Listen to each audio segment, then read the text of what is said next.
Hi everyone, this is Adam Horton, and welcome back for the next part of my Dominion tutorial series. The first thing I'm going to show you is how to turn this music off.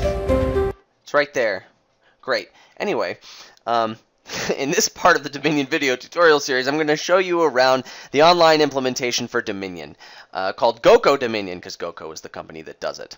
As I mentioned before, that music that comes up, these two buttons here, this is sound effects, this is music.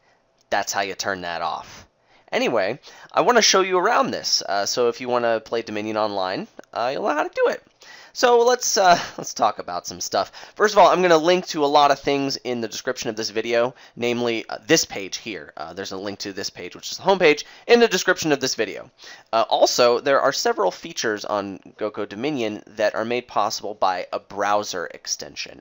I'm going to link to that in the description as well. And as features are introduced, I introduced you, as I point them out, I'm going to mention if the browser extension makes that possible. I want to be clear about this. I think GoCo Dominion is not even playable without the browser extension, and you're going to see why. A lot of very useful things are done there, and so I highly recommend it. It's available for Chrome, Firefox, I believe Opera. I'm pretty sure lots of different browsers, and pretty well kept up to date with a lot of cool stuff. So anyway, let's look at some stuff. This up here is my little avatar. This is made possible by the log extension. Also, this user settings button is just for the browser extension, the log extension. I call it the same thing. You can log in using this. I'm already logged in. It'll say sign in. That's how you make an account. So that's what these are for. And this guy down here, this tutorial, this is a tutorial on how to play the game. Now, since you're watching this video tutorial, I imagine you're not going to have much of a use for this in particular, but yeah, it might be worth looking at. This button right here is the store. So the way GoCo Dominion works is you get to play with the base set for free, as much as you want, and then you can pay to buy the expansions, and that's the way you own the cards. Now, if you don't want to buy expansions with real money, you can just have a friend that owns the cards, and if they host games, you can play with the cards that they have. So you can still play Dominion and not pay money, but if you have the cards, that means any game you play in will have the cards. You won't have to go searching for someone who has the cards, and you won't have to worry about that. So that's how that works. Now, there are a couple different currencies here that I want to talk about. The first one are these owl tokens. These are called Go Coins, and they have the little owl as the marker for them. These represent real money. You need real money to buy these Go Coins, and then you can buy the expansions using the Go Coins. Okay. These coins right here are earned just by playing games. So by playing games, playing adventures, you will earn these coins. These coins are good for things related to the adventures. They can't be used to buy the expansions, though. You need real money for that. And then these shields over here are a form of how far you've gone in the adventures, and you can use these shields to pick up promo cards if you want. So that's about it for this. Let's talk about some of the other stuff. So play bots. If you click the play bots button, you can select how many opponents you want, and then you can play against the AI. You'll be the only human player in the game. It'll put you in casual mode, random kingdom, and you can just try things out if you feel like just trolling bots for a little bit. Great times. This button here, the Adventures button. Let's take a look at what's going on in the Adventures. So, first of all, when you get to this screen, I've bought all the sets, but for the sets you haven't bought, there will be a lock on all these little land things. There's an adventure in 3 parts that's specific to each set of the game, and only the base set will start, and then once you buy the expansions, these will unlock for you. You can play the first adventure for each set, and when you beat that, then you can pay the gold coins that you get from playing this adventure to unlock the other things. So this isn't real money, it's just, hey, we want you to play a bit before you get to the other adventures. That's how that works. So let's say we went into here. The adventures, I would say, are not really good for getting better at the game of Dominion. they're really good for getting acquainted with the cards in each set. And the reason I say they're not good for getting better in Dominion is because for each one of these, a lot of times you're going to be starting, in this case, you're going to be starting with the regular starting deck of Dominion, 7 copper, 3 estates. But there are these things called zaps that allow you to modify the contents of each person's starting deck. That's not Dominion. And a lot of these adventures will involve the use of heavy zaps because your opponent's going to start with 7 silver and 3 provinces, and you're going to start with 5 copper and 5 curses. And that's really not fun to play. So that's all I have to say about the adventures. So let's talk about something else. Great! A multiplayer! Let's click on the multiplayer button, because this is where hopefully you're probably going to be spending a lot of your time. So here's the lobby. Now I want to point out a couple of things from the multiplayer lobby page here. So the first one is these buttons up here. This My Cards button takes you into the deck builder section. So if you want to play with a specific kingdom card or set of kingdom cards in a game, then you can go into the deck builder and you can select from all the sets you have a group of 10 cards. You can save it as whatever you want, and then it's going to show up. Not saved yet, that's just fine.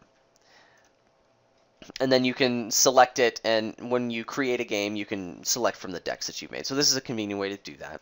Also, these links up here, there's a leaderboard. There are several different types of leaderboards, and you can see how you rank on each of them. So that's there. And let's look at these rooms. So these rooms here, right now we're in the counting house room, and these are the games that are currently going on in this room. If you want to change the room you're in, you can select whichever one you want. And over here is a list of the people that are in the room. There's a chat down here, and once again, the games that are going on. So if we go into another room, you can see there are some games that may have seats that are open in the game. So you can click on this join button, and you can join, and then whoever's hosting the game will start the game whenever they're happy with what's going on. So that's how you join a game. I don't want to play these games right now, so I'm not going to join them. But anyway, that's how you do it. Also, this guy up here, AutoMatch. AutoMatch is made possible by the browser extension. So you need the browser extension to use AutoMatch.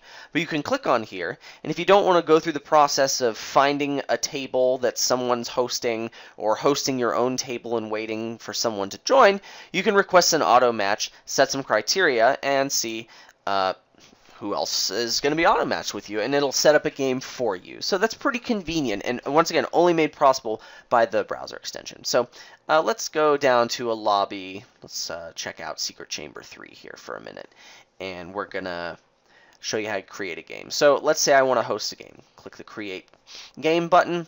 This is what I was doing before I was doing some streaming. So you can call the game whatever you want. Adam's Game. Smiley face. You can do a lot of settings, including selecting one of the decks that you had previously made. Also, you can choose the style of play. This really affects what leaderboard you go on. Professional play, no one gets to see the kingdom cards until the game starts. If you want to use your own deck or see what they are, and oh, I don't like this card, select a new kingdom. Then well, you want casual play. Select how many people you want there, anywhere from 2 to 6. When you're happy, create game. Great. So now you wait for someone to join. If you get tired of waiting, click this and add a bot. Great. And then when you've decided, okay, I want to adjust. Let's say you want to start the game. You press play. If you want to cancel, press leave game. Also, if you need to change your mind about settings, this gear will take you back to this lovely page here. Well, let's go ahead and see what happens when we actually get into the game. So let's go ahead and play against this bot.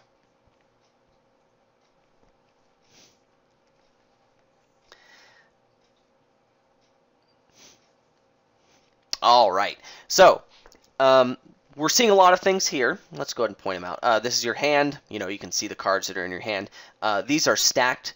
GoCo by default displays them full out, but there's a little number here. Whenever you see this red number on a stack of cards, that tells you just how many are in that stack. So these kingdom cards have 10, the victory card have 8, these have 5 coppers here. So that's a thing. Your play area is here, so if I play my treasures, or if I click on a card to play it, or I play all my treasures, this is my play area, and so that's what that is. Counters, so if I have one action remaining, I have one buy, I have $5 to spend. These will be updated throughout your turn and your opponent's turn. These are pretty nice.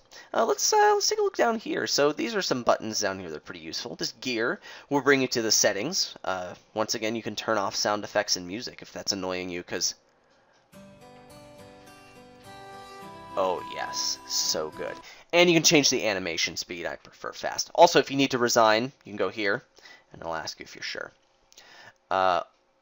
Kingdom cards, if you ever want to, I mean, you can click on a kingdom card at any point in time to get a nice big view and read it, but let's say you see 10 kingdom cards and you want to just see them all. The button down here does that for you, so you can read all of them if you're not familiar with them. Also, this is extremely important. I want to point this out. This button right here with the little castle on it and the arrow, if this appears, there's a second page up here. You can click on it to see the second page. Oh, look, Mercenary. Now, it's not a kingdom card, but it's there, and you can buy it and stuff. So be careful of that. Try and make it a habit of whenever you see this button, make sure you click on it and see what's all there. Anyway, this thing down here is the little chat window. A little chat window will pop up, and you can chat with your opponent. Hi, good luck. Of course, I'm playing a bot, so they're not going to chat with me. And this guy right here, this button here, this will display an in-game log. So if you missed what your opponent did on their last turn, you can say, oh, look, he played 5 copper and he bought a witch and then he drew 5 cards at the end of his turn. And there's some information here. You might have also noticed this guy over here. This is the same information, only you don't have to click the button to see it, and it's color-coded, so it's a lot more readable. This over here is only possible through the browser extension. And let me be honest with you. This is why GoCo's not playable without the extension, because you don't get this. I'm not going to click on here just to see what my opponent's doing if I can't follow the animations or if I look away for a half a second. I can go over here and see it constantly. This is the most important thing. Anyway, moving on. Here's the trash pile if you want to see what's in the trash. You can click it. Over here represents my deck and my discard. So I can see I've got 5 cards left in my deck. There's an empty discard. Let's say I buy a card. I don't know. We'll get a witch, I guess. That seems pretty good. Now you can see, oh, there's a copper on top of my discard pile. This is my discard. Oh, hey, look, there's nothing in my draw pile. Good times, right? So these are the cards in the supply all here. You've got your victory cards, you got your treasure cards, and your curses that are present in each game, and your 10 kingdom cards, plus maybe some other stuff that's on the second page. Okay, let's say you want to buy a card. Well, there's an action. See, I play the action card, goes in here. Play my treasures. If you want to buy a card, this little blue plus sign will let you buy or gain the card or select a card. So since I have $2, you know, the only things I can buy are the things that cost 2 or less. They have the blue plus signs on it. Great. So let's buy an herbalist to show you what goes on here. And, you know, we could play this game out and lots of stuff would happen and it would be a good time. But I don't want to play out a whole game for you. What I want to do is just show you what happens after the game. After the game, once again, there's a chat down here. Good game. Well played. I mean, he really got me. I lost this game so hard. Also, you can click this button right here. This will send you to game log. Now, let me be clear. The game log that this sends you to without the browser extension is not color-coded and pretty like this one is. But you can refer to this after the game. Oh, where did I go wrong? Oh, yeah, it's where I resigned on turn 3. Then that's great. You can go back and educate yourself. When you're done here chatting with your opponent or whatever, press the continue button and you can see how many points on the leaderboard you lost because you resigned to a bot. I lost 115 leaderboard points on the casual leaderboard because I had resigned against a bot. Good times. Anyway, press the continue button, you're back in the game. So, this is GoCo Dominion, and it's a great way for you to play lots of Dominion games online. I also want to mention briefly that some of the other videos in this tutorial used isotropic, which was what we used to play Dominion Online before GoCo, which was officially licensed, was done being implemented. I don't know that I'm going to actually change those videos from Isotropic to GoCo, because the only thing that's wrong with them is you can't play Isotropic anymore. I will keep my Isotropic tutorial video up in case there's any question of what's going on, but this is how we play Dominion Online now. It's not perfect, but nothing ever is, and with the browser extension, I would say it's pretty well playable. It's a great way to get a lot of games online. You can play against bots if you're being experimental, adventures to get familiar with the cards. It's a really good time. So, once again, lots of links in the description, lots of resources available for you to play Dominion Online, and I encourage you to do so. So, please join me for the next part of the Dominion video tutorial series, where I'm going to be talking about all sorts of fun stuff. Thanks for watching.